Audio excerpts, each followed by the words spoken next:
Who's ready for some board games, baby?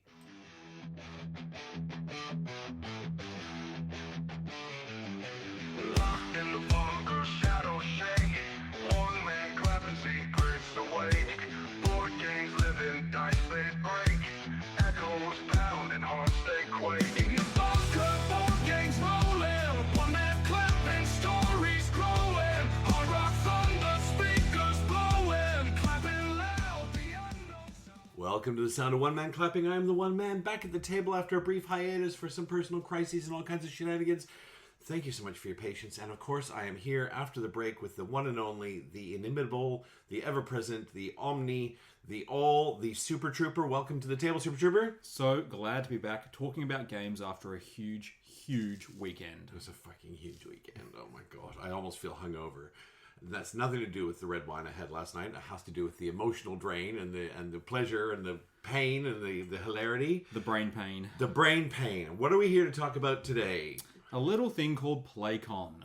Playcon. Yeah, so Playcon, for those of you who don't know, you're not in Australia or you stumbled on this podcast instead of your favorite porn, whatever's brought you here today. Playcon is a convention here in Sydney, Australia. It happens every year, has for the last 3 years.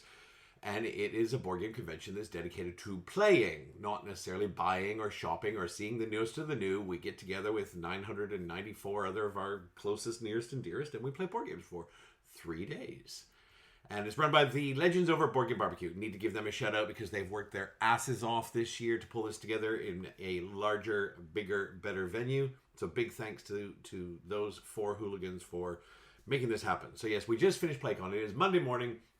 Super Trooper and I have taken the day off because we're Playcon veterans, and at our age, we need a day off to recover from 3 days. I know that sounds stupid, 3 days of board games, but it is not just, 9 to 4. It's 10 a.m.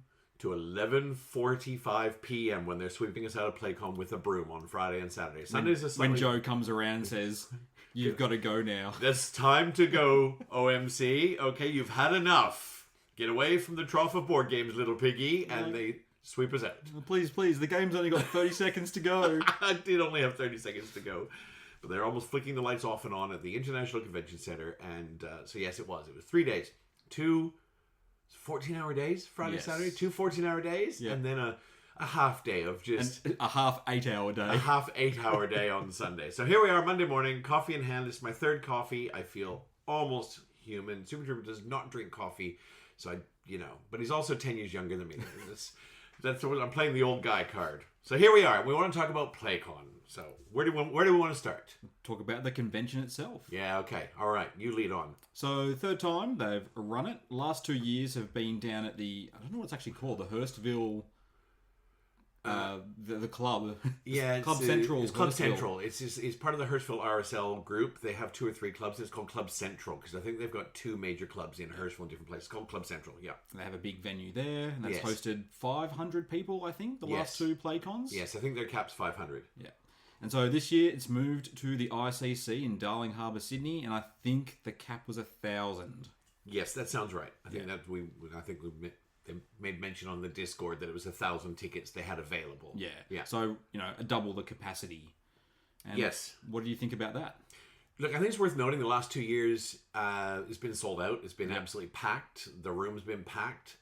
I don't know how many tickets were sold, but I think the room felt not full. Yes. Is that just because it was bigger? Well, it was bigger. Look, and I come from an events background, as a hospitality person, whatever. I have a very, very strong events background. And the room, it didn't feel empty, but it felt way bigger than we needed. And I have no idea how many tickets were sold. None whatsoever. We have no insight. We have no transparency on that. And we're not suggesting it wasn't fully sold out, guys. It may have been, and it could have just been the flow of attendees through the room. But it did feel like it was bigger than we needed by quite a factor, I think. Like the last 2 years, if you gave up a table... Or you were in trouble. You were in trouble. You would lose that table. You were in trouble. And we were almost packed in like sardines. We were. Whereas, at least this year, we could spread out and you weren't having to knock everyone's game over walking between tables and chairs. No, that's true. We were able to push 2 tables together for some big games. There was a lot of room. And it's not a negative. It's just I almost prefer the packed room vibe for like. I just think there's so much energy, and Project L said, yeah, but you couldn't fucking hear yourself last year. When the table behind you is playing Hot Streak. That's right. They're playing Hot Streak and they're screaming, and You're trying to play an or 18X. Captain Sonar. I was running Captain Sonar last year constantly, and all you can hear is dive, dive, dive. I won't say it's better, but I kind of missed that casino floor vibe of Playcon. That said, look, we had a great weekend. I have no complaints about the weekend. We had a great weekend. I'll tell you one thing, though, that I did miss, and that was seeing the Board Game Barbecue crew. Yes. The last 2 years, and as I said, I know what it takes to run an event like this. This is not this is no shade on the team, but like we saw Danon check in, and I don't think I saw her again all weekend. And not that that's what it's about, but they're nice guys, Connor and Jules and Joe, and they're running around behind the scenes running a con for 1,000 people. I totally get it. But it's kind of their thing. It's their show. You hope they get to enjoy it. I do. That's the thing. It's like, I know they didn't get to play many games last year, but at least last year you would see them squeeze in, something. Because it's such a big deal. We had Martin Wallace was there. Cole Worley was there. Andrew Bosley. Andrew Bosley was there. Ian O'Toole was there. I think Matt Dunstan. I think I saw Matt Dunstan in the halls. So like it's so great to have all these personalities accessible. I was there, right? Yay! And I saw Stella and Tarrant from Maple University. Thinker Themer were there. Their fantastic YouTube channel. Here in Australia, along with Stella and Tarrant, Maple University. I didn't see anyone else of note, but the thing is, because I ran into tell me the Meeple Monkey. And you're like, who's the Meeple Monkey? Yeah, tell me. He has a YouTube channel dedicated to Marvel United. And that's all it is. Wow. Well, and he had set it up, and I said, I've seen you on YouTube. He goes, yes, I'm the Meeple Monkey. I said, oh, thank you very much. He goes, thank you. You're one of my few watchers.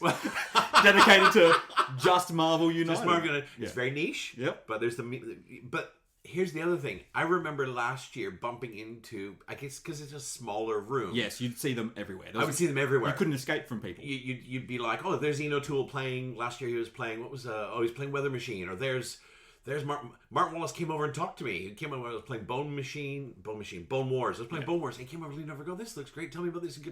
But it was so big. So spread out. I just felt like I wasn't crossing paths with as many people. We also did choose a corner. We did put ourselves in the corner, and that was because it was easy to get to, easy to tell people where we were. We were in the corner, but look, I thought it was great. I thought it was great to see Dean there from Advent Games. It was great to see the Tristan and Sigurd down from More Than Meeples. They made the trip down from Brisbane with a truck full of games to sell games. There were other games available there to buy. Garfield Games was there with a table full of their recent releases. There were quite a few demos available on the day. There were all the giant games are set up. There's a hot games area, which I don't think they really had at the last two. And I didn't really go seeking it out. No. But yeah, they had a whole bunch of games set up. Things like Everdell. And yes. There was the Giant Harmonies. And they had the Giant Harmonies. They had the Giant Magical Athlete. Yep. They had the Giant Lego Catan. It looked awesome. And it looked... as somebody who dabbles in Lego for mental health and fun, I can't imagine playing with it, because every time a squirrel would fart, a piece would fall off of some of those things. But it looked fantastic. It was a full 8-foot table round, and the hexes were at least 20 centimeters across. It was massive. It was a Lego Catan. It looked amazing. Well, you mentioned Dean. I was there making a purchase, and I said to him, have you had a chance to play any games? Yes. And he said to me, yeah, I got to play Castles of Berg. And he said, oh, good. You got to play something. He goes, with More Than Meeples? Yeah, with... And I said, were you playing like the winner gets to stay and the other one has to leave the convention? And he said, I hope not, because they won. Yeah. Yeah, and that's his Grail game. Yeah. If you haven't listened to the interview with Dean, go back. I think it's just the very last episode. It was the last episode, and we talked to Dean about his origin story. He's an outstanding guy, and it was great to see him there. And I think we all helped fund his Project L did. Project L certainly She's did. Putting his kids through college. Yeah, she was there every day, and the Cracker's going, "What have you bought now?" And not that he cares, he's just It was great. It was great. I think I preferred it at Hurstville. I think I preferred that venue. The food was better at the ICC, I will say. That little cafe there at least had decent things. I mean, it was just pizza and burgers and meat pies. But Hurstville also had that awesome baguette shop. The baguette shop about across a the way. 30-second walk out of 30-second walk, the best baguette, fresh baked French baguettes, and pork belly, and longer drive, free parking. For us. Longer drive for us. Longer drive for us, not everyone else. I know the ICC was better for people coming from out of town because they, people like Tapio are coming in. Shout out to Tapio. Not that he listens, he's too busy killing everyone at Kalamala and Everything. Tutanica and every game he touches. But people are coming in from out of town. The ICC is easier because the accommodations are central, and before and after, you can basically walk there from wherever you're staying. I think I would prefer to see it back at Hurstville. Personally. I would prefer the ICC if it gets busier. Sure. And then you get the same vibe as Hurstville with more people. Yeah. I hope it can grow into that venue. Nice. So that's the recap of that. So we're gonna talk about some games. Well, that's why we're here. That's why we're here. Well, that's why I'm here. I don't know why you're here. I'm here for the coffee and the fresh bread. I've been running the bakery all day. There's 3 loaves of fresh bread running upstairs, but I'm here for the food. All right. Where do you want to start? Well, you start with what you started with. All right. So I was really hopeful of getting a game of the Old King's Crown in because I bought the Old King's Crown. I quite like the Old King's Crown. No one else who comes to this table likes the Old King's Crown. They're like, no. I might save my comments for the end of year wrap up. Yeah. And that's fine. I don't like El Grande. We can all be friends. Some of us can be right, some of us can be wrong. That's right. Some of us. Maybe we'll take a poll later in the year of who's right and wrong. I don't think I'm going to come out on top on that Depends one. who we're polling. So I had a game of Old King's Crown booked, and it was full, and it had a wait list. I was like, yeah. And then as we led into the night before the con, they just went bloop, bloop, bloop. We use Aftergame. If you don't use Aftergame, guys, I know Aftergame's available globally. I know Paul Grogan's using it. I know it's used overseas. It's a game scheduling app for whatever. You can use it for home. You can use it for cons. You can use it for your parties, whatever the case is. And the Aftergame people were there. Taking suggestions. Taking suggestions. In the queue. They were in the queue, in the hall, really accessible, really happy to hear whatever we had to say. So anyway, Old King's Crown, totally, by the time the con opened, it was gone. Bloop! My first game of the con, which I was really excited about, it was gone. So I actually went over and I did a demo play of Assyria, which is one of the new releases from Garfield Games. Shout out to Big Stu. Big Stu is running the demos over there. If you haven't met Big Stu at one of these, he's Sydney-based. He's always at the game days in Castle Hill. He's always involved as a volunteer. He's a legend of an individual. He's also about 9 feet tall, so you can't say that's why he's Big Stu. That's right. You can't miss him at these calls. So at these cons, so Big Stu was running the demo. It was the first demo of the con, and so he opened with I'm really sorry if this is going to be shit, but this is the first one of the con. You're my guinea pigs, and so it wasn't. Spoiler alert, it was not. And so when we played, there were 3 or 4 of us played just the first. I think we got to play the first half, which is pretty good. It was a 1-hour demo, and it was about a 25-minute teach. So that's in about 35 minutes. We played half the game. It's not bad. Now Stu was one of them, so it was 3 of us plus Stu, and Stu's played it many, many times. This is a really interesting game. So this takes place, spoiler, in Assyria. And you are responsible for building out your tribe. You're building ziggurats, and you're building little villages near your ziggurat. And the map board has the Tigris and Euphrates in it. So you've got the desert belts on the left and the right, and you've got this verdant belt down the middle between the Tigris and Euphrates. And you've got to build. There's cost to building. Everyone starts in the desert. If you can get yourself to the belt in the middle between them, there's lots of huzzah betties in there because stuff grows nicely there. You've got to feed everyone, and everyone needs different food. There's, I think, 3 different foods. They're all fussy eaters. They're fussy eaters. You've got fish, and there's grain, and there's berries, and meat. I think there's 4. There's 4 foods. So depending on where you plump out your village, that will tell you what food they want. There's a little icon on the hex. And so you've got to make sure that you're getting this food. So each round starts with an auction phase. There's cards, and you're bidding for 3 cards in the row. And 2 of those are food cards, and 1 of them is a little extra Benny card. It does something extra. It's like an extra action, or it's an ongoing bonus or benefit. There's lots of cool stuff going on in there. And so there's an auction round to get 3 cards, and you've got a plan to get the cards you need. The nice thing about this game is food does not go off. It's magical, non-perishable food. They've got freezers. Magical, non-perishable, right? So you don't have to worry about the food perishing at the end of the round, so you can stockpile a little bit. So you get your food, you get your little card, and then there's a round where you are plonking stuff out on the board. and there's a resource you have to use for that. Oh, there's a resource that you get. I can't remember what it's called. There's a little track like Cthulhu Wars Power, whatever the case is, and you eat into that to do different actions. As you build stuff out, you get discounts for the actions. So as you build your 4-level ziggurat out, you get discounts for building ziggurats. As you build other things, the economy is self-benefiting. As in, the more you build, the easier it is to build. And then at the halfway mark, there's a flood, the Tigris and Euphrates, raging waters, and they wipe out anything that's on the river banks. So it's the brass Birmingham thing second half your infrastructure goes. That said, building on the river gives you more bennies early. So it's that push-pull of, do I build in the desert and I know it's safe, or do I build on the river, take the early bennies knowing all that's gone? So we played up until the flood. And it was really breezy. I mean, breezy is the wrong word. It flows really well. Get it? It flows really well. Flows well down those two rivers while it fucks all your villages. But the actions make sense. When you're doing different things, you get feeding your villagers makes sense. Building on the river has more benefits because it's lush and verdant and stuff grows. Stu did a great job of a teach. I had a great time playing it. It's a game that I would happily own and play. And I suspect a 3-player game might be 70 minutes. It might be something that if you wanted to get through 3 or 4 games on a Friday, I suspect it would be a 70, 75-minute game, which is great. It's great. I don't have a lot in that wheelhouse in my collection. Most of the stuff I have is at opposite ends. 2 hours later. But it was great. I really enjoyed it. I thought it was clever. And that's by S.J. McDonald, Emmanuel Ornella, Shem Phillips, art by Sam Phillips, and of course published by Garfield Games. Phillips and Hill? Phillips. No Hill in this one. No Hill. Usually we cite the classic Leaf law firm of Phillips and Hill, but not this time.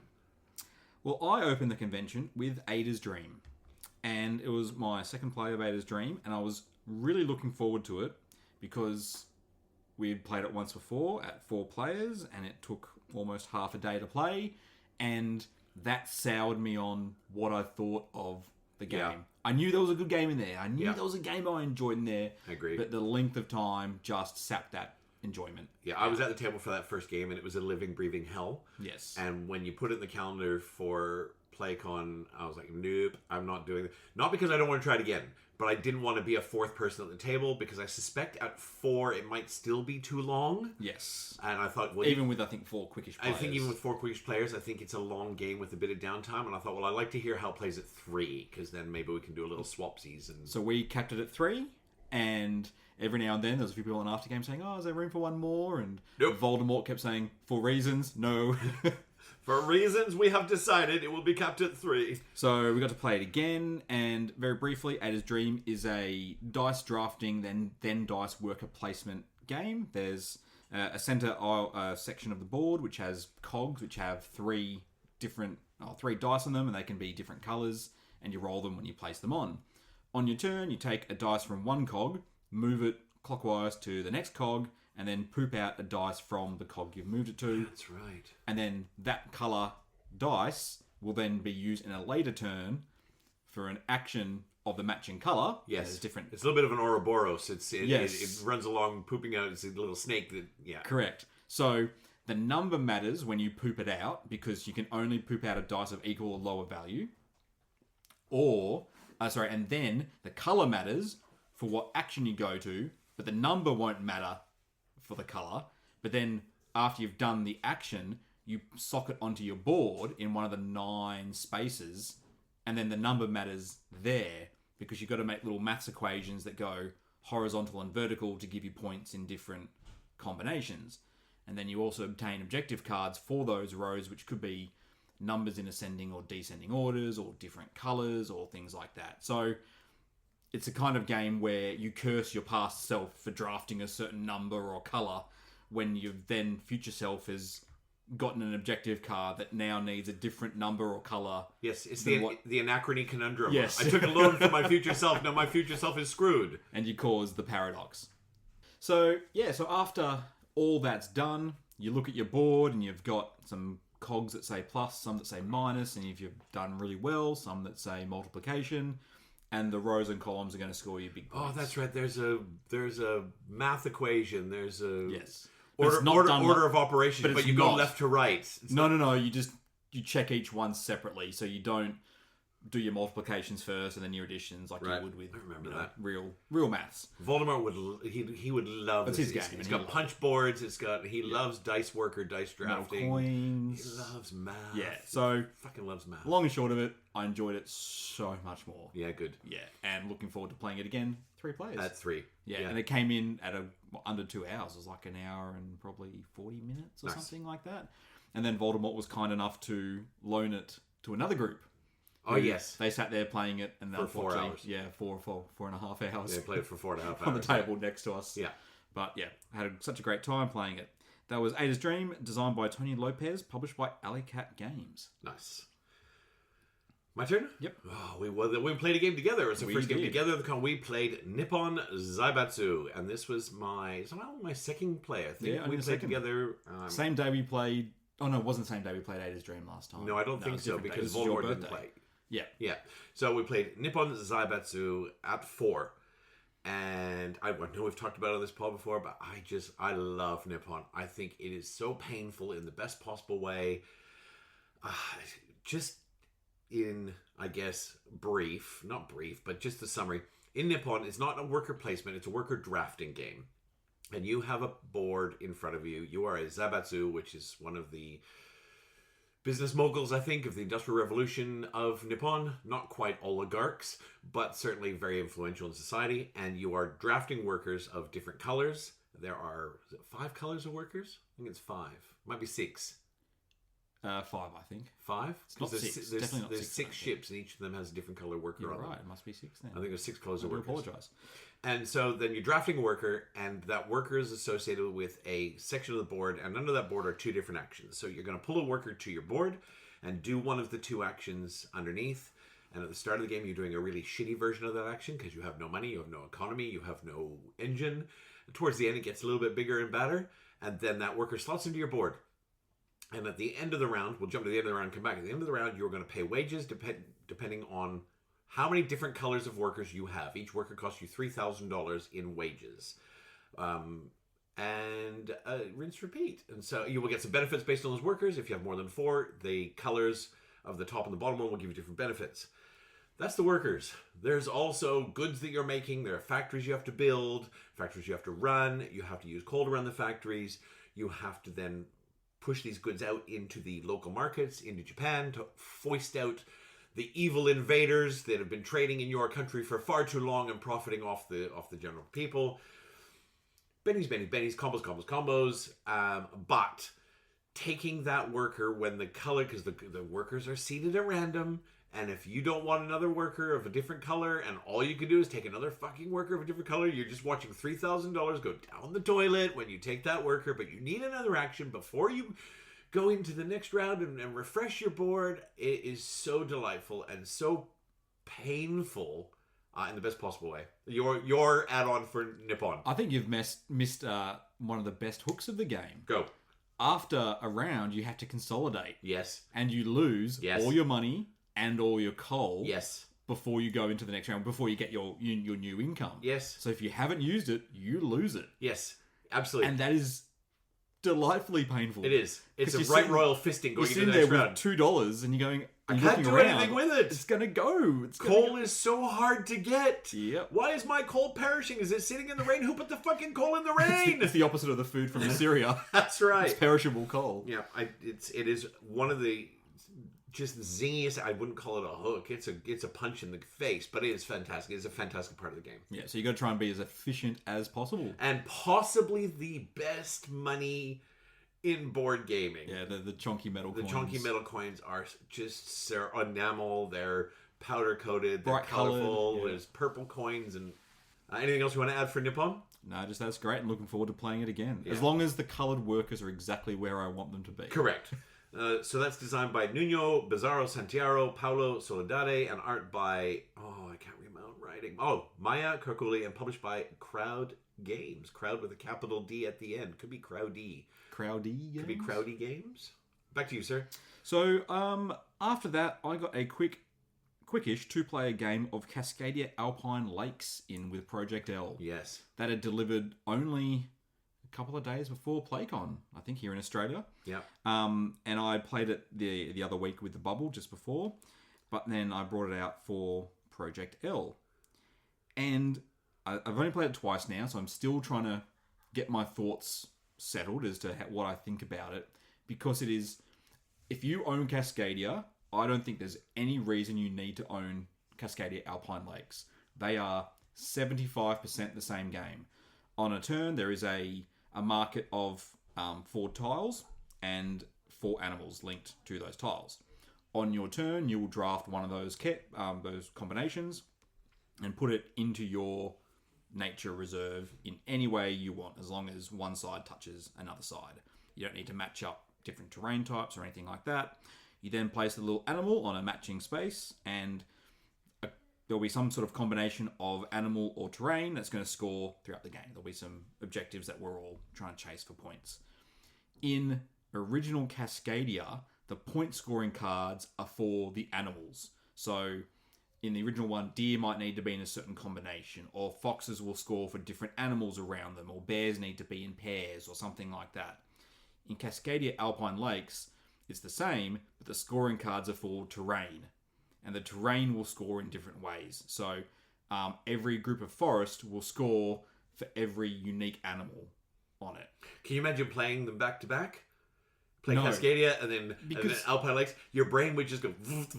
It was so hard to learn the first time. Like I just found myself rereading the scorecards because I still had original Cascadia in my brain. Because we played a lot of original Correct. Cascadia. That's hard. That's a hardwired Yes. ability now. Because we've probably played 30 games of Cascadia. Yep.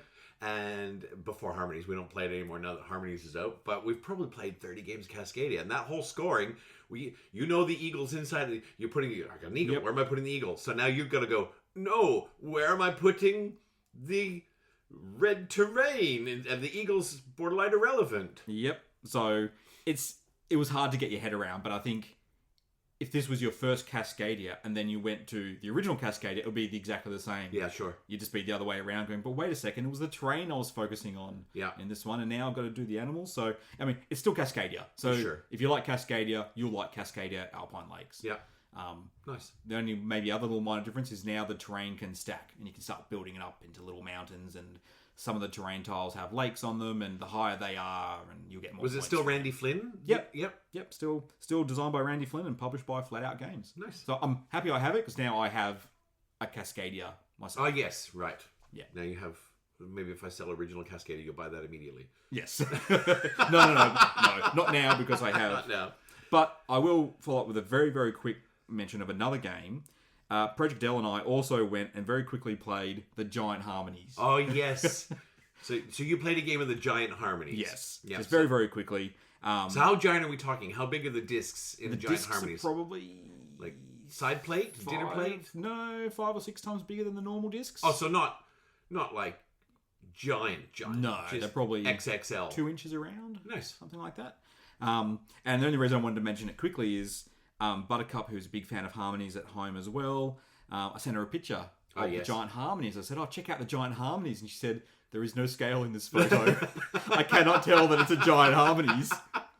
So the cracker went and got a photo for me the next day with a pen next to everything. Yeah. And I said, look, here it is. Here's the scale. And she goes, is that a giant pen, or was that a mini pen, or a normal size pen? She goes, I still have no scale for the Giant Banana Harmonies. for scale. So yeah, next Everyone time. knows bananas are the universal scaling in our world. So yeah, that's very quickly to mention Harmonies. If you're going to take a photo of it, take a banana. Or a person. Yes. Or a hand. Or put something. Something Nice. in there so you can show that it is a Giant Harmonies. Nice. Well, in previous years of Playcon, we've kind of gone in with a volume metric. Like, we're going to play 12 games today. I went a little different this year. It was You a said little you bit want to play 1 game a day. I went a little Splinter Faction, and I thought, well, guys, I want to play really big, meaty games. I want to have an aneurysm by 10:30 every night. I did. I've been to see a neurologist. I've had to have some reconstructive surgery after the weekend. So I played some big games. So I didn't play a ton of games, but I played really big games. And I wanted to play a lot of games for the first time, which is also equally painful. Learn after learn after learn after learn It's like after the learn. opposite of what I want to do at a convention. Correct. And so that's fine. We played plenty of games together, but so I played 2 games not just one. Because the other thing I wanted to do is some of these games that I thought I would really like, I wanted to play 2 games of them. And I'm really glad I did. So I played 2 games of Fea's Swamp. Now, Fea's Swamp is the recent iteration by the same design team that brought us Terra Mystica, Gaia Project, Terra Nova, those sorts of things. If I didn't know it was by them, I wouldn't go, oh, this is a retheme or redone. I'm a big fan of Gaia Project. Haven't played it in quite some time, but it was one of the OG really heavy games that I first picked up when I fell down into this. It was almost like the second game you bought or something. I think so, and it was the second really big, meaty solo game. And it plays really well solo. You're like, oh, spaceship, I'm going to buy that game. That's right. Well, no, I was going to get Terra Mystica, and you said, no, dude, you want Gaia Project. You're a space guy. Yeah, you talked me out of it. I don't remember that. No, I remember I was sitting there going, do you know anything about this game? You're like, yeah. But if you're going to get that, get Gaia Project, because you like that more. I don't think, I don't know why you would, but I do. I like it a lot. So Fea's Swamp is not Gaia Project in the Swamp. It's got a very small share. It's like a third cousin to Gaia Project and Terra Mystica. And in Fea's Swamp, it's fairly standard fare. You're sailing out into the swamp and you're building settlements. And it's all about the fish. Fish. There are 3 resources. There's fish, little purple gems, and there's money. But it's all about the fish because fish get converted into money and fish get converted into points. And it's a worker placement game. And it is a very tight worker placement game because there's no bumping. In a 4-player game, I played 2 4-player games of Fea's Swamp. You can get to the end of a round and you absolutely can't take the action you desperately needed to take in the first round of the game. Oh, it's fantastic. So you're basically building out settlements, and as you build settlements off your board, you get bennies for your little faction. You're drafting a clan leader every round, which gives you a unique power or benefit for that round. That's one of the things that's quite similar to Gaia Project. In Gaia Project, you have a little power tile. You get to use it once during the round, and you get a new one each round. But there are 3 colors of fishing grounds, and they're not all open each round. So you've got a market on the top. You can see which fishing grounds are open each round. It might be one of the colors. It might be 2 of the colors, and you've got to make sure that you can get to the fish in the round with the movement, because each clan leader you draw will have a different power for boat movement and a different cost for building. And so you're going to draft and you're like, well, I want that power, but I can only sail 1 space each action. And if you can't get to the fish with that, you're fucked. You're fucked. You put yourself into a nice little corner and you've just got to pivot and do other actions. I think Fea's Swamp is excellent. I don't think it's a better game than Gaia Project. I think it's a more fun game. And I'm a very B-grade teacher when it comes to games. You're nodding vigorously. Yes, you are. That's correct. Fine. Thank you. But I was able to do the teach in about 15 minutes and really well. I played a 2-handed learning game. It's really easy to teach. I think it's a 15-minute teach. And I played 2 4-player games. The second one was, I think it was only about 1 hour 45 for the second game. The first one, we had one of the fellows at the table was a little AP. One of the ladies at the table, her English wasn't fantastic, so it was about 2.25 hours. But the second game I played, which was yesterday, was the first game I played yesterday, Sunday morning. I think it was 1 hour 45, including a 15-minute teach. And it's meaty. It's the decisions are delicious. It's snappy. A turn is really, really... They get a little long in the end because if you do a boat action and you have 3 boats, each boat gets to take an action. But that's how your engine opens up towards the end of the game. A lot of those games are like that. Like your combos and your power gets bigger towards the end. So, the first turn, I can move this worker and get a coin. That's right. And then by the end of the game, I can move this worker and get 3 coins and a bonus action. Because the game opens up and you're like, well, I'm going to go fishing. So each boat moves and then you catch 1 fish for each boat. And one of the end game goals is you need to catch 9 fish in 1 action. And you're like, how the shit am I going to catch 9 fish? Well, if you've got 3 boats and there's all kinds of ways to do it. It's delightful. I will play it anytime, and that's by Helga Ogerstag, Anselm Ogerstag, art by... Oh, no. I've wrote it down. I can't read my writing. Art by an artist, and it's published by Fractal Juegos. Well, important question about it. Who's Faya? I don't know. Do you know what? I bet it's in the rule book. There's some lore and story in the rule book. There's you skipped over the 20-page novel. I skipped over the little half-page intro. Feia, I don't know. I need to know now. Who is Feia? It's a good question. Never occurred to me.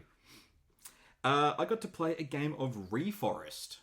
I never heard of Reforest. Is this Reforest Perkin Flurkin 6? It is on. It was on the Play to Win table. And yes. Spoilers, I did not win. Did not win. So I played that with Project L. We had a little bit of downtime. And I'd heard about this game and I thought, I really want to give it a go. I saw it there on the table. I thought, perfect. Then I had to learn it from the rulebook. And it is a game. It's basically Wingspan trees. Okay. So it's all about growing trees. You're growing your trees in a pyramid. So 3 in the bottom, 2 in the middle, 1 on top. And they have a height. So like the Wingspan and Wingspan, each tree has a height. So you can build bigger trees over smaller trees. And cards will have... The whole thing's a card game, I should say. All the trees are on cards. And all the trees will have powers very similar to Wingspan. Like, if this is covered, it will do something. If it's uncovered, it will do something. And it's got a race for the galaxy feel in terms of if you want to play a tree, the cost is playing cards from your hand. So your other cards are your currency. Trees that get covered, some of them get flipped and then tucked, like in Wingspan again, and then you can use those ones to pay for other trees. And obviously the bigger trees are worth more points. We both enjoyed it, but I think we both struggled because there's so many combos. And having never played it and trying to learn from the rulebook, which is about 2 inches by an inch big. Oh, yeah. This is it's a really small box game, is it? Yeah, it's a narrow, like it looks like a really narrow little shoebox. Yeah. Just like a 1 card width. All the way down. Yeah. And so trying to wrap our head around the combos, I think it didn't really click until it's only played over 3 rounds. Like each round is playing multiple cards until the deck runs out.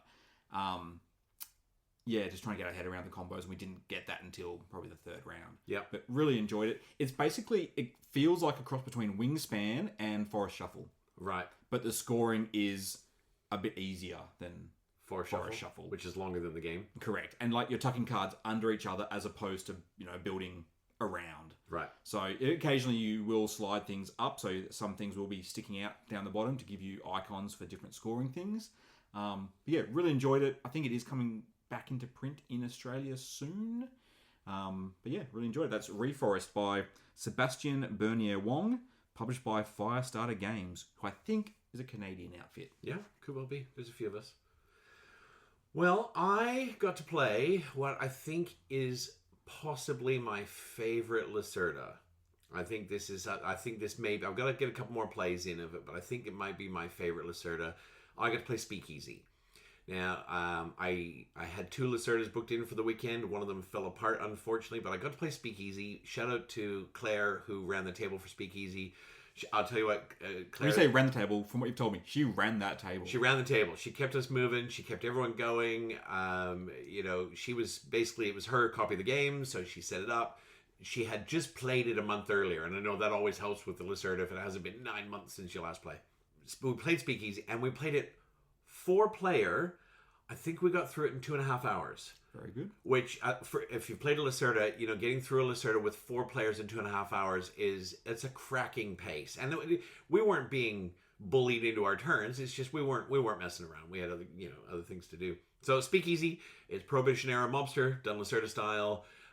The art's by Ian O'Toole, who I'm a big fangirl of. I love his art. I particularly love his art in Speakeasy. I think it's fabulous. And Speakeasy is a worker placement game. You put a worker out, and that worker gives you... There's I think 7 sections you put a worker in, and each of them have at least 2 unique actions in them. Some of them have 3. And you'll do 2 actions. That's right. So, you'll do more than... 2 of the worker placement actions, but they can combo... It's a Lacerda. It combos into 17 other actions. But you have a choice of basically 21 different combo actions on your turn, and it's usually about... In the workplace, there's a big band at the bottom with the big action, and then there's a little mini action that you can do beforehand, which might be get a book, or it might be get a worker at the docks, whatever the case is. And your workers, it's worker attrition. Some of them ain't coming home after their mission. Sam, they're at the bottom of the river, and so you have, instead of like in an Everdell where you get more workers as you go through, you start with 4, and the last round you only have 1 worker. There are mob wars that spring up. The cops are everywhere, and they spring up. And if the cops are around, your buildings don't run unless you got a heavy out front with a Tommy gun. There's no combat between players, but you can initiate combat with the other mobsters that are Oh on no, board. they initiate it with you. Yes, but also with the rum running boats, for Yes, example, you can initiate combat with the boats to hold them up for rum. I played a game of I completely abandoned the docks in this game, but I played a transport game. So instead of like focusing on production and that, I got the trucks out and I was buying from the boats. And I had a lot of rum. I had a lot of good things going on. There's so many ways to victory in Lacerda, and Speakeasy is no different. I had a great time, and to get through a 4-player in 2.5 hours is a triumph of gaming. And that's by Vital Lacerda, or by Ian O'Toole, and published by Eagle Griffin Games, who only make the bestest production quality.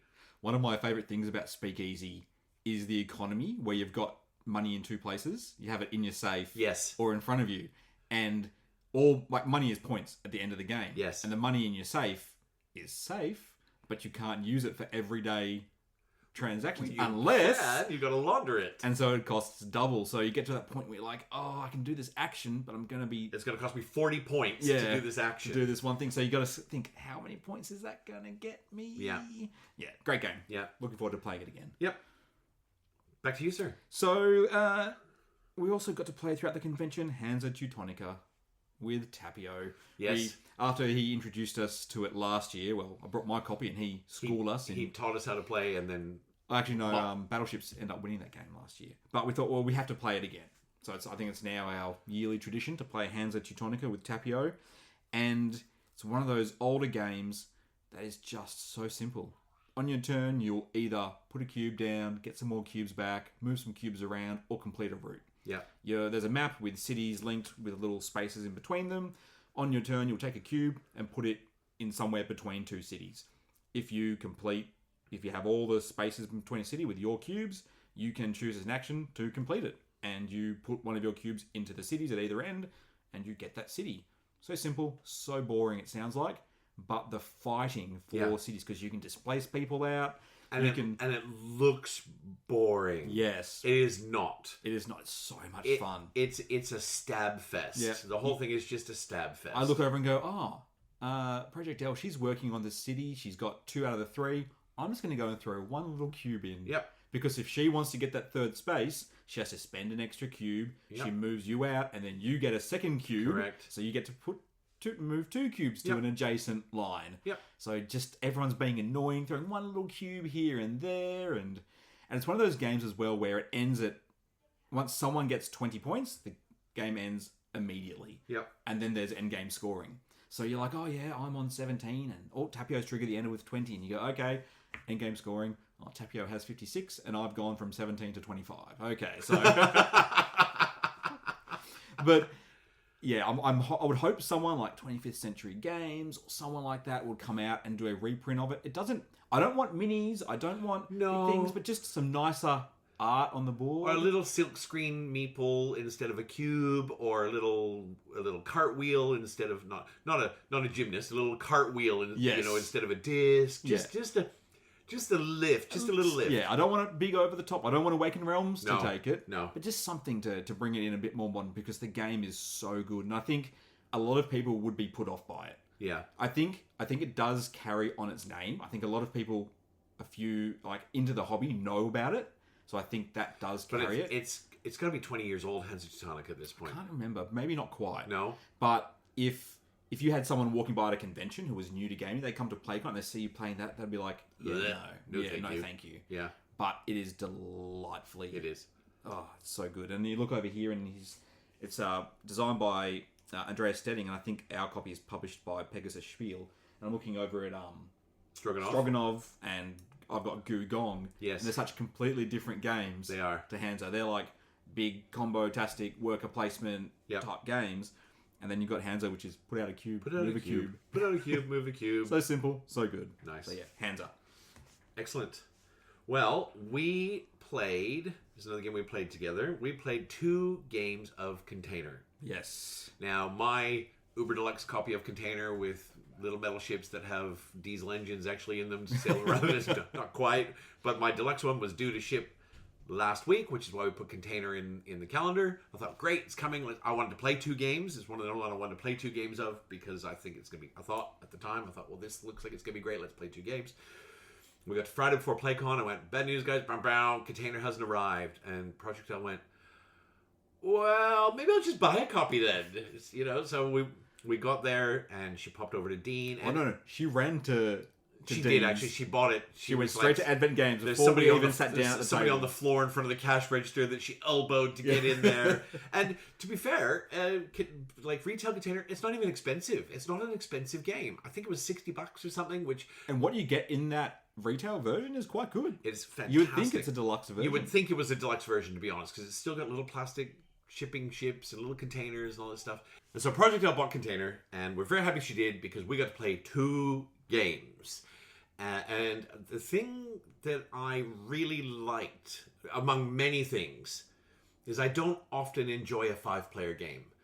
5 is tough, and getting a 5-player game that is actually fun and doesn't have shitloads of downtime and doesn't leave you feeling like, well, that was okay. And isn't a hidden trader or a word game or... This is 5-player. You can only play with a minimum of 3 because it's basically a trading economy game, and otherwise you're trading back and forth between 2 people, and that would be insane.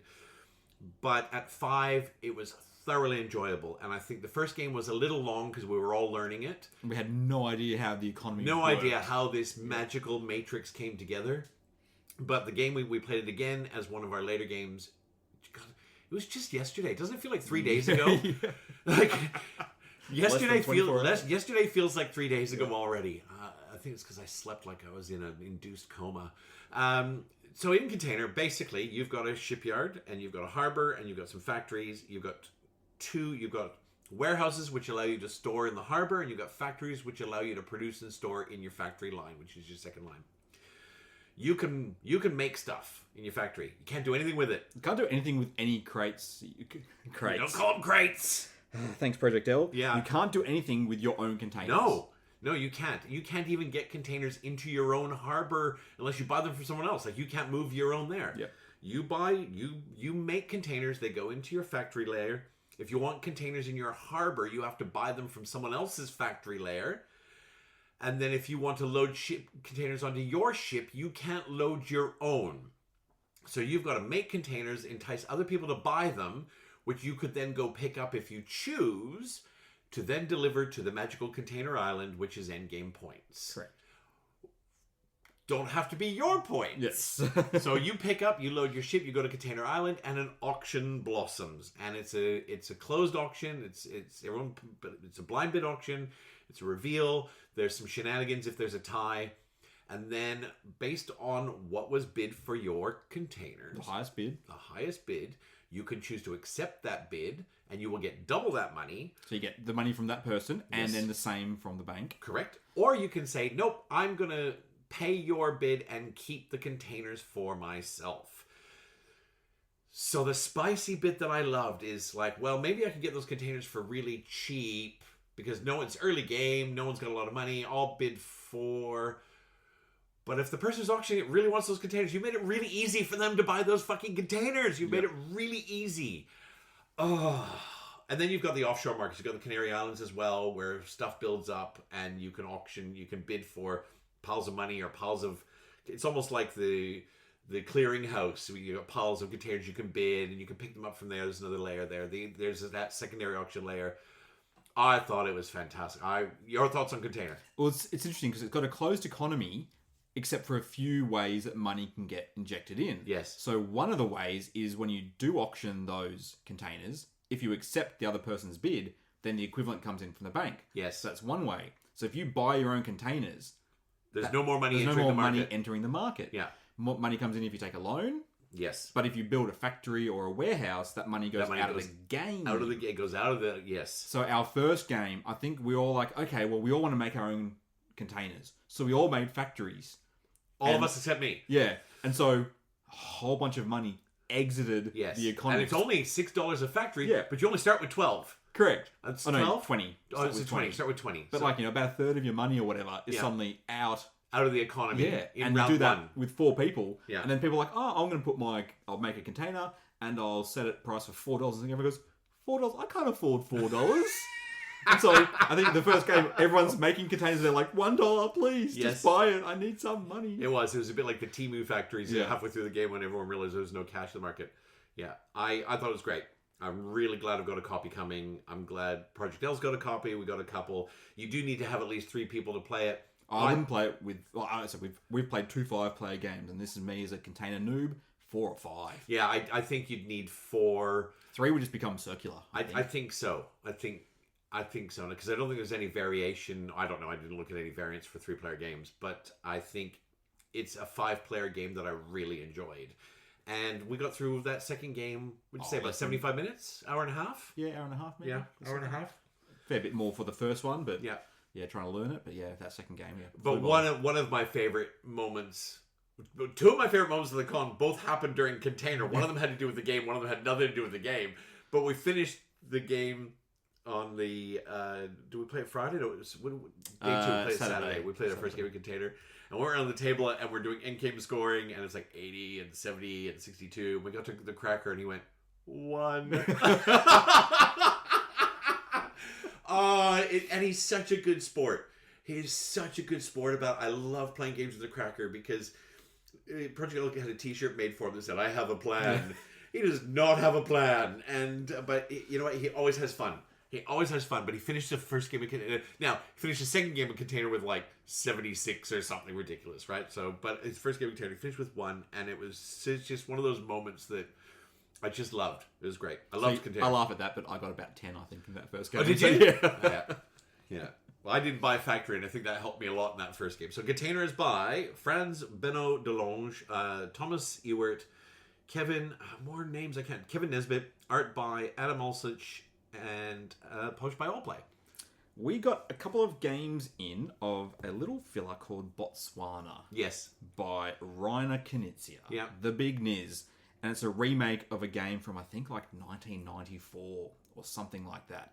And the entire little box of game consists of, 36 cards and I think 36 animal meeples. 6 different. Yeah, that would make 6 sense. different animals.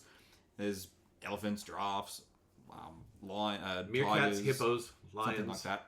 And each one has 6 little meeples, and they have a matching stack of cards, which are 0, 1, 2, 3, 4, 5. And on your turn, you will simply place one of those cards. You'll deal the cards out. In a different play count, some cards are out of the game. On your turn, so you start the round with a handful of random cards.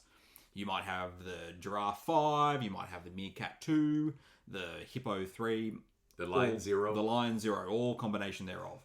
On your turn, you will simply take one of those cards, put it in front of a pile of one of the animals, and then you can take any animal on the board. Yeah, you put it in front of the matching animal, Yeah, and then you you put can the take card in anything front. you like. You can take anything. You can take the animal that you put down, or you can take anything else. And then at the end of the round, once one of the animals has all 6 of its cards on top, whatever card is on top for all the animals is how many points each animal is worth. And you simply calculate, I've got 2 giraffes, they are worth 3 each, so I've got 6 points for giraffes, and etc., all the way down. With the rub being, as we've said, there is a 0 in there. So if someone is hoarding all the giraffes and you've got the 0 in your hand, you can put the 0 on top, and if that's the last card, all those giraffes are worth nothing. And it is spicy. It is. For such a little game. Yeah. The Plays in 15 minutes or the, something. The cracker absolutely fisted me in that last game, and I was being too greedy. I think I had the 5 hippo in my hand. I was going to drop it as my last card, and I could have done it. And I thought, nope, because I've also got the 5 giraffe in my hand. You're going to go once more round. I go once more round, and he went, get stuffed. Here's your 0. And I think that final round, one animal scored. One animal scored. I think the giraffes were on 1. Yeah, and everything else was 0. I got 2 points for giraffes, and yeah, I went from possibly like 32 points to 2. It was great. It's a great little game. And every time you play a Rainer Knizia game, you can just see he's like designed the game and then gone, and then here's the twist. And here's the screw you. Like he could have made the 6 cards 1 through 6. He could have. And it would not have been a good game. Yeah.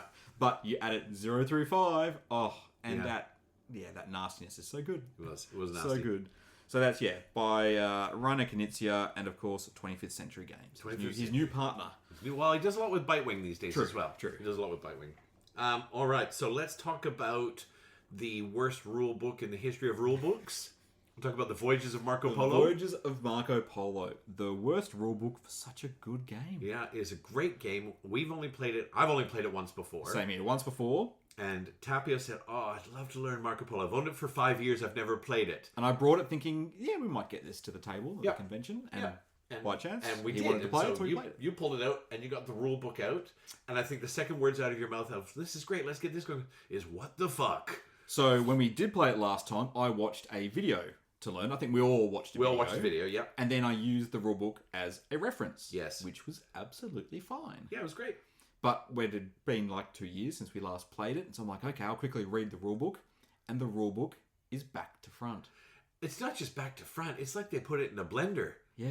Back to front, things on different pages than they should be, or what you think How they'd to be, take your first turn is the last section on the back page after how you win the game and the end game scoring. Yeah. Who does that? It's one of those rule books where it's like, here are some key concepts you need to know. But it literally says this before we teach you the rules. And you're just there going, how's the round set up? Yeah. Do you roll dice first or get income first or whatever combination you like? What? And then it's literally on the back page. At the bottom of the back page. Yeah. Anyway, you lead. Anyway, it's a great game. It is a great game. It's a fantastic game. And we're halfway through the rule book, and Tapio goes, I think this is why I've never played. Yes. And it is so good.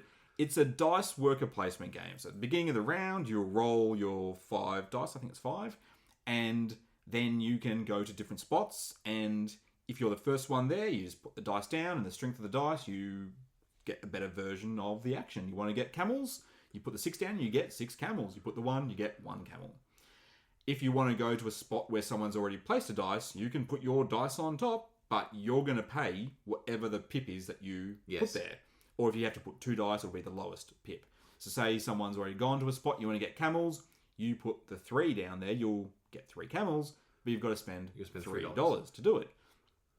And everything is tight in this game. Everything is tight. There's no inherent income. Nope. It's not like you start the round and go, okay, everyone now gets $7. Once you reach a few cities, there are a few little incomes, but they're like there's none $2 inherent in the game. You've got to get there one first, resource. and you've got to spend 19 camels and $12 to get there first.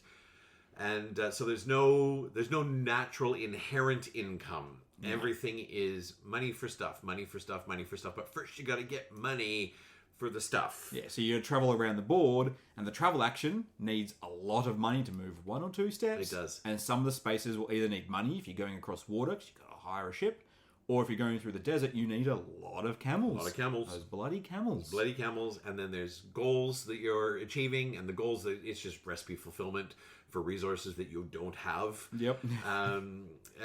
And overlaying with that, everyone gets a broken power. Yep. And I mean, truly broken. Like, somebody just goes, yeah, this part of the game doesn't apply to you. Mine was, I didn't have to pay to stack dice. If I went somewhere, I was never blocked out. Didn't have to pay anything. Didn't matter what dice I put down. Didn't have to do anything. Just put a 6 on top. You don't need to pay $6. You just do it. Voldemort didn't have to roll his dice. Yep, he set them. He could just set them to whatever face he wanted before he set them out. Tapio got a magic free die and a free contract every round. Yeah. And you got stuff. Anytime we got stuff from the market, you got 1, right? So you had resources like, and we worked it out pretty quick. Don't go to the market unless you have to. Yes, because later on I was like, please go to the market. I need a camel. And it's quick. Yep. It's a quick game. We played 4 players. I think once we take the teach out, because not your fault. There was 20 minutes of me swearing at the rulebook. That's right. But I don't think it was an hour and a half. No. I think it was 75 minutes, maybe 80 minutes. And it was quick. It was really quick. It's got that, 1987 beige look, but it suits the game. And I really enjoy Marco Polo. I think we say this all the time. We should play it again before we forget how to play. But certainly with that rule book, we should play it again before we forget how to play.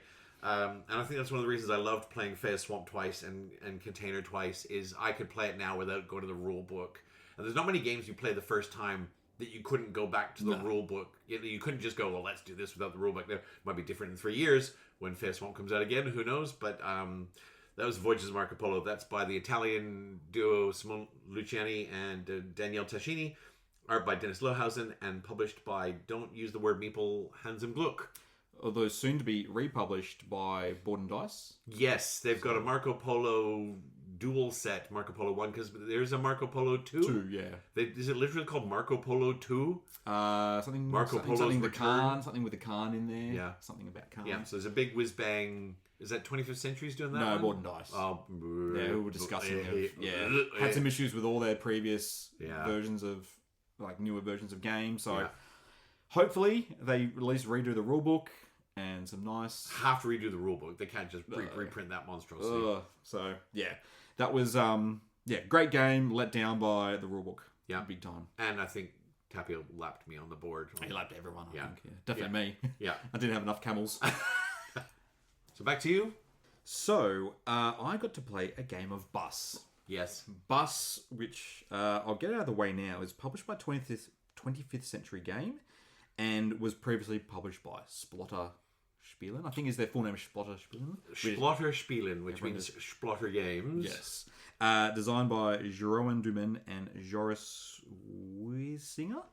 So Apologies to both of you. Yes. And everyone else whose names I've butchered because I can't read my own handwriting. Correct. So Bus is a game, you look at it and you go, it's got like 4 rules on your turn. Put a disc down. Lay out some tracks for your bus. I say tracks. Lay out a route for your bus. Get some passengers. Get more buses. Move the buses around with passengers in it.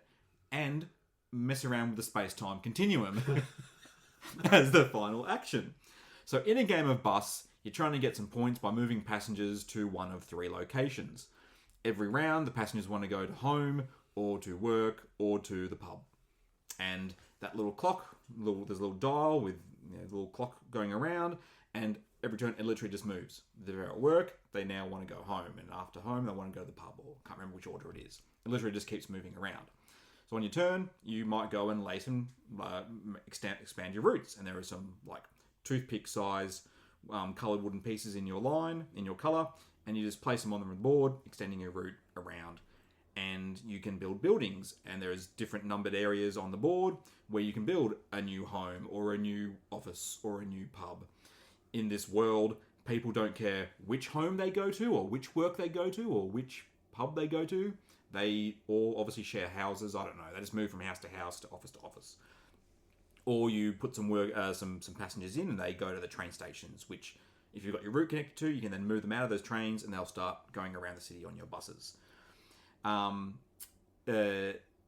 Or you can go and mess with the time continuum, which will, if you go there, you can choose to take a time stone, which looks like one of Thanos' Infinity Stones, and the clock won't move. So rather than going from home to work, it will just stay at home, which is bad because if someone's already at home, they don't need to go anywhere. They'll stay exactly where they are. So all this is trying to get points by moving these passengers around. And this is a kind of game where you win with 10 points. Sure. And it's a worker placement game, and you have 20 workers. And you can you must spend 2 every turn, but you could put 20 out in one turn. There's not that many spots available to go, but you could put one turn 4 or 5, and everyone else is putting 2. So if you run out, well, you're out of actions.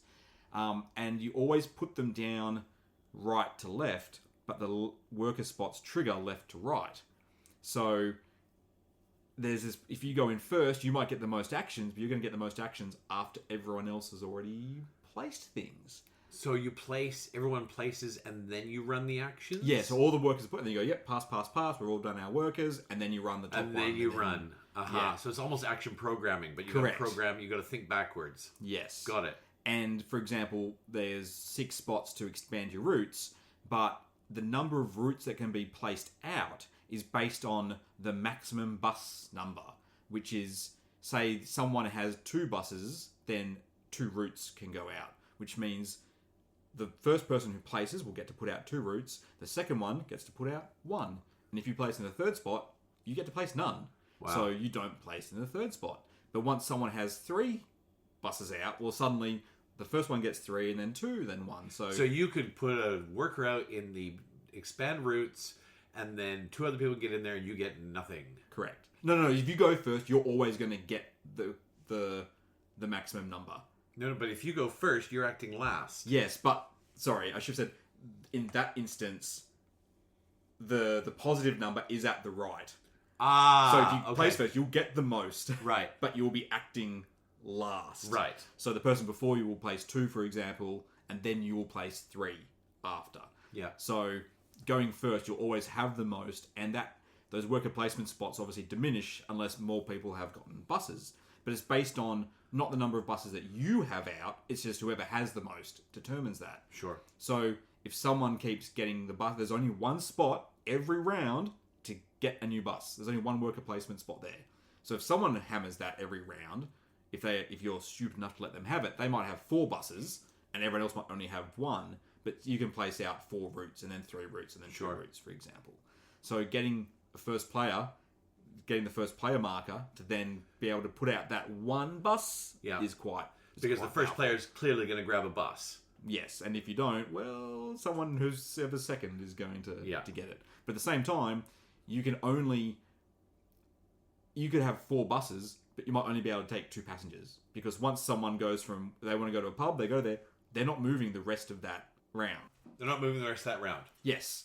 So then, again, when you start placing the action to move the passengers, by the time it gets to you, if you've gone too late, then there'll be no passengers left to move. It's a game, it looks like pick up sticks. You're laying out these sticks and these cylinders for your workers and little orange meeples for the passengers.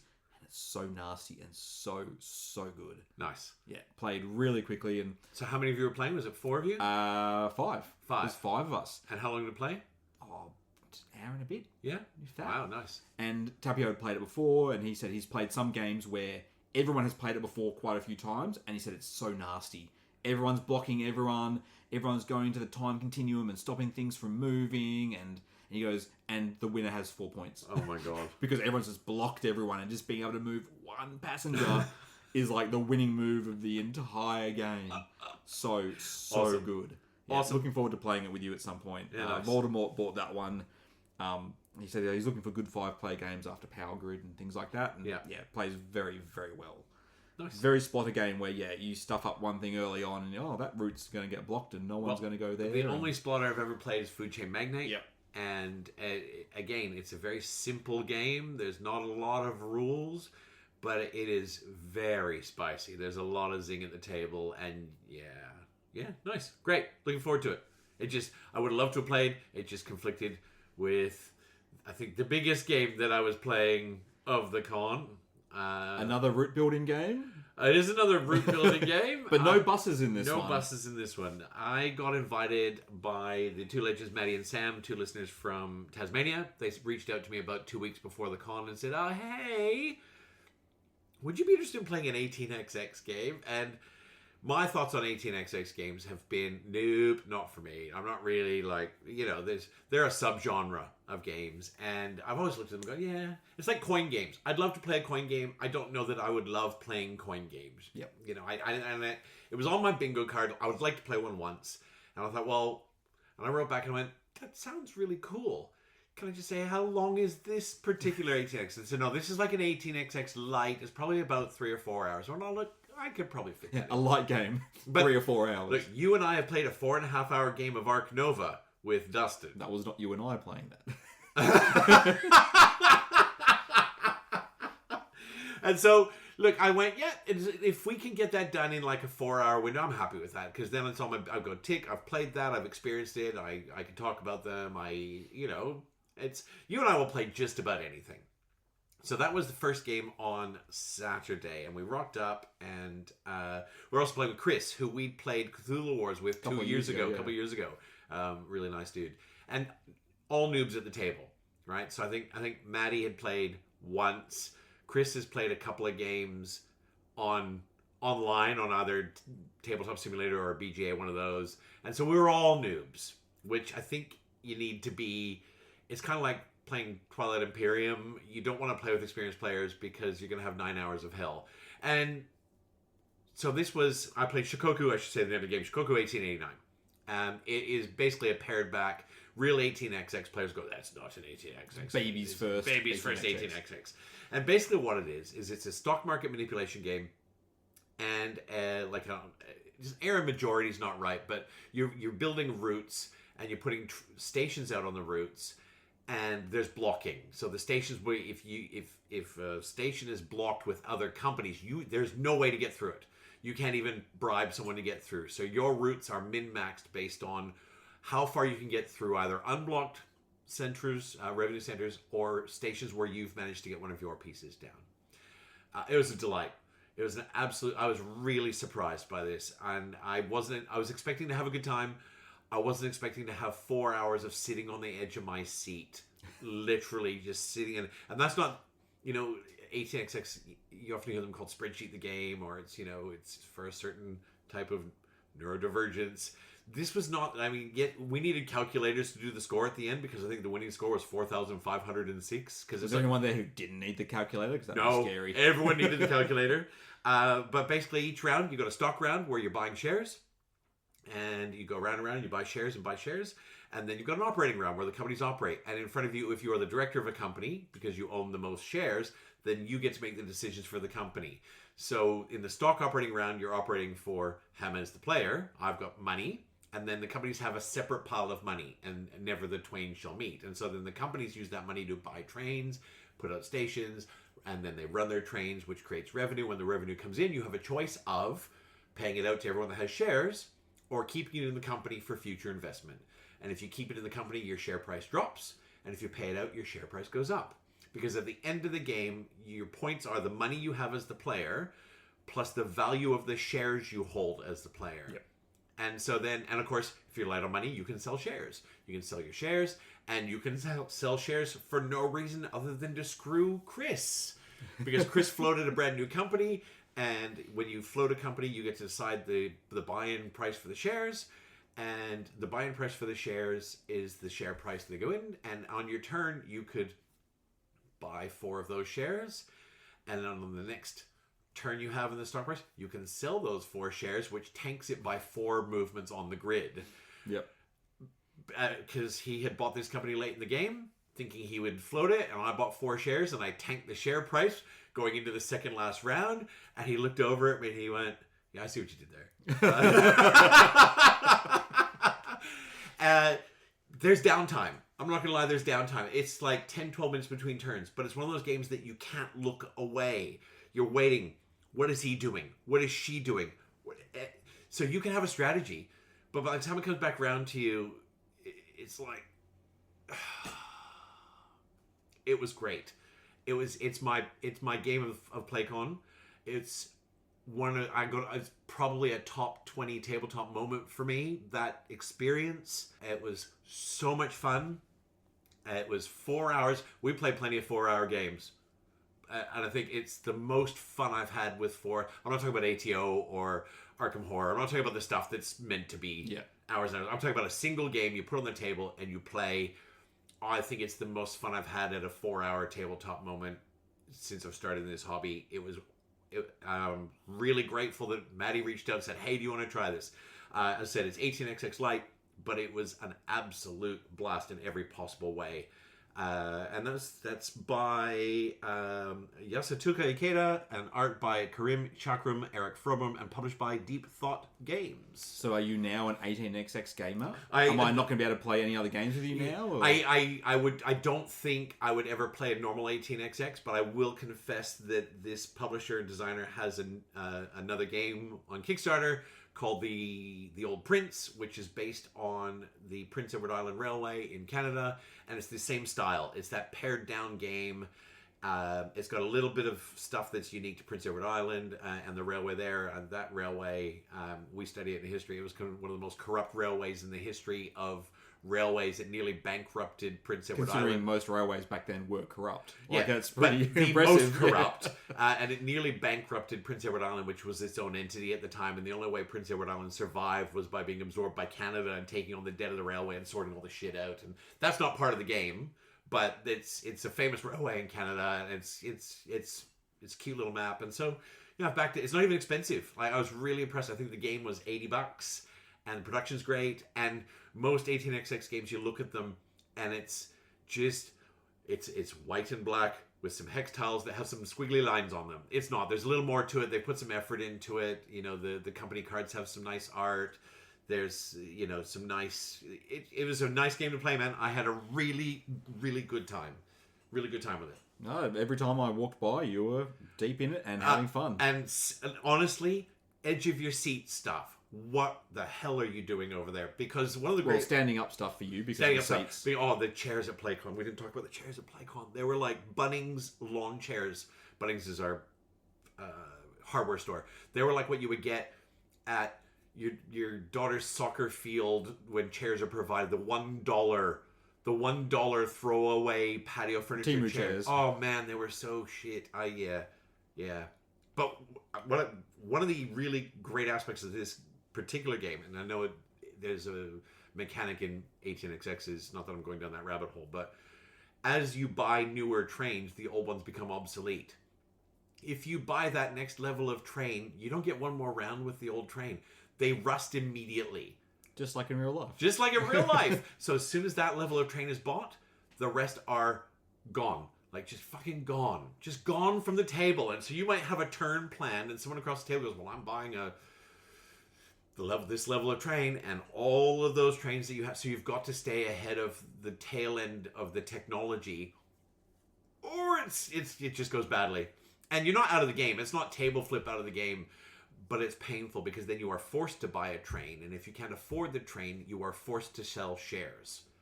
You cannot go, well, I'm not buying a train. So the company buys the train, and as the company runs out of money, the director has to pay out of his own pocket. Out of his own pocket for the company. Yep. And you do have to do that by selling shares. It's great. It sounds overly complicated but the mechanics are actually really smooth. Buying and selling shares, running your routes. It's the layer of those two sort of microcosms, that Venn diagram of them overlaying together where the fun is. I had a great time. Great time. That's my last game of the con. So that was, and that was my favorite play. I had a lot of favorite plays, but that was my favorite. And I think because I was so surprised, I went in thinking, well, this will be fun. 4 hours, it'll be fun. It's not 9 hours. And I came out of it going, that was an absolute nail biter. Right? Nail biter. Like, you think, I'm running trains. Choo-choo. Hammers, are you also, do you have a favorite dinosaur? Yeah. I don't have a favorite dinosaur. Yes, you do.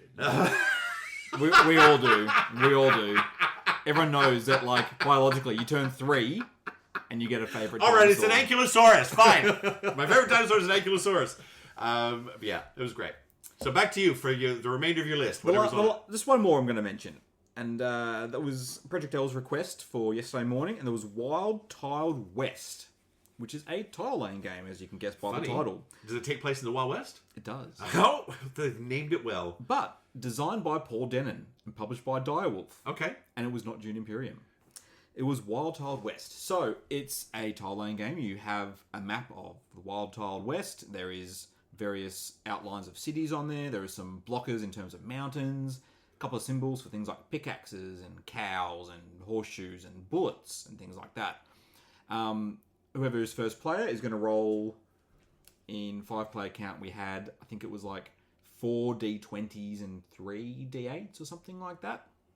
Or maybe, I think there was 6 dice in total. And you roll them, and then there is a market of tiles, and around that market is spots to put either the D20 or the D8. Obviously, 8 spots for the D8, 20 spots for the D20, and they correspond to, the D8s are rivers, so you can take a tile down that river. The D20s go around the outside and some down the middle to take tiles around the outside of this board. And on your turn, you will draft a tile that is adjacent to any one of the dice. If it's on the D8s on the river, you can skip down the river to get some other ones. Otherwise, you must take one adjacent to where the D20 is. And then you literally put it on to your map. And if you cover things, you'll get some bonuses. There are things, and then the tiles will have various icons on them. They could have bandits, or sheriffs, or cows, or poker cards, or things like that. And each thing's going to score in its own different way. After every few placements, I think it was 3 or 4 placements, there was a tussle, and then whoever had the most bandits lost and got some negative points. Whoever had the least got some positive points. But when you put a sheriff down, if you have some bullets stored up, you can shoot the bandits, and the bullet becomes a little tombstone that goes on top of the bandits, and you'll score for tombstones. And it was a fun, pleasant tile game. And the reason I want to talk about it is I've decided, for me, all these tile laying games. You've got Wild Tile West. You've got the Monuments one that Project L has. The World Wonders. Oh yes. My City, Isle of Cats. All those. I enjoy them all, but I've just come to the realization that they're all 75% the same. Yeah. And as much as I enjoy Feast them, for Odin. no. Oh, no. That's its own thing. But I enjoy all these games. Like, I had a great time playing this game. Yeah. But it's like, I think the world needs just one of them. Yeah. So okay. Which one would you play again out of the ones you've mentioned, or the tile-laying games? Like, if you think the world needs one, which one do you think it needs? Like, I say that a little bit, like, in a joking way. No, I get it. Yeah. Because, like, for example, Isle of Cats has the full version, the drafting. Yes. So there's a little bit of a drafting round in there, which is... There's drafting, and there's a little economy with the fish. You've got, there's a little... It's not just tile laying. Yeah. And, like, for example, this one has the fun where, you got to try and put your sheriffs because they can only shoot bandits that are in line with them. So there is, like... So we're going to play tile layer this afternoon. Which one are we playing? Maybe Isle of Cats because it's been a while since Yeah. I've played it. But not. But again, you want more people for that, but not too many because You also need 4 hours Yeah. to play Isle of Cats. Depends how many players you're playing with and who's playing with you. But the drafting, you want maybe 3 or 4, so the draft is interesting. Because if it's just 2 players, well, back and forth, the draft gets boring. I don't know, like, My City was good fun. Yes. You know? But I've never played the ongoing version No. of that. I've only just played through the Legacy. I really like World Wonders. I think World Wonders is a lot of fun. That would probably be up there, Yeah. I think. But yeah, I don't think I own many tile layers. I mean, we're working through our way through My Island slowly. That's gotten a bit of a slog of late, but I think it's a little bit like trick-taking games, you know, where they're all 75% the same. Yeah. And then that last 25% is the twist. And I think you just got to all find your twist. Yeah. Whatever twist Find you like your twist. is what's going to be. Sounds like something Project L would say. Find your twist. I should say something even worse than that. We're painting her in a bad light. She's a lady. She's a lady. I think we need to paint her in a worse light to get to the truth. But no, like, yeah, so I don't know which one I'd settle on. Yeah. But yeah, after playing it, I had a great time playing it. It was a fun game. But I just don't know which one I want But to you play. finished it and went, I've kind of played that before. Yes. All right. Who's it by? Let's give him the credit. Paul Denon. Paul, you did that up front. My apologies. And was there an artist or no artist? I did not look that up. Okay. Done by Direwolf. So Done yeah, by Direwolf. something different to Dune Imperium. Nice. All right. So, what was your favorite game of the con? Favorite game was Ada's Dream. Ada's Dream. Okay. Because it helped me go, yes, I do like this game. Yeah. It went from 0 to hero. No, it was never 0. Like, I knew I enjoyed it. Oh, you could see the game in there. Yeah. You could see that. And I actually got to the game. That's nice. Because I remember getting to the end going, I could see the game in there. I'd like to play it at 2 or 3. Because I think at 2, the dice, it's less dice. Yeah, less less dice. It shrinks down that way. Yeah. Nice.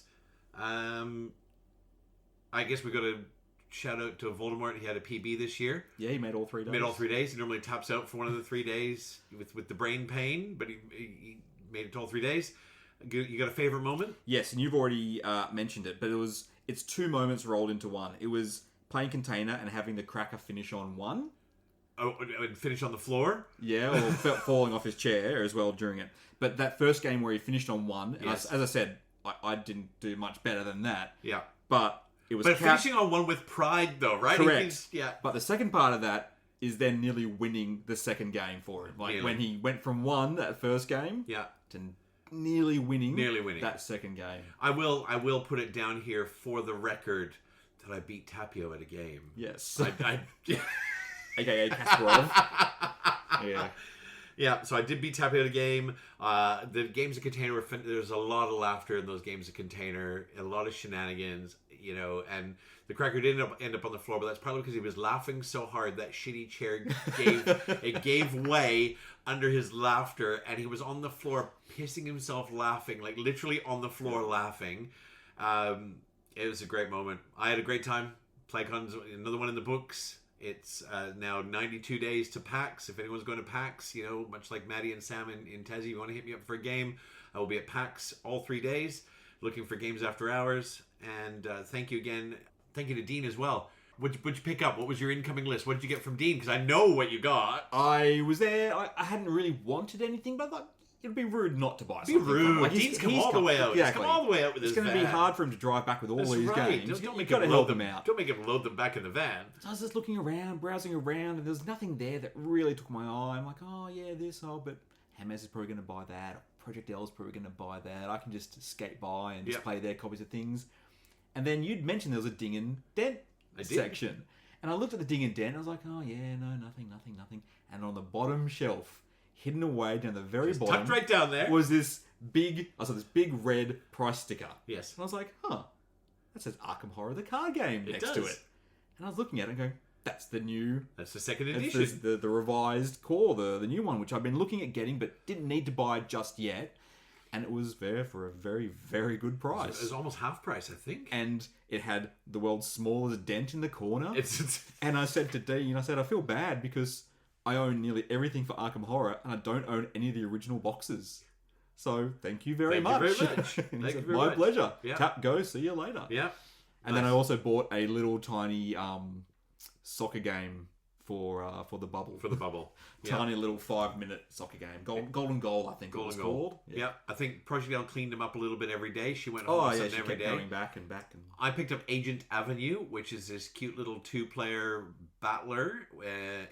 I split you choose, and you basically have a secret agent on opposite ends of this circular sidewalk because you live in the suburbs. Yep. And one of the cards you play is face up, one's face down. And so I'm trying to entice you to maybe take the face up card or maybe take the face down card, because if you get round that path and catch the other person, then you win the game. It's 15 minutes. It looks fabulous. It looks cute. It looks great. Love it.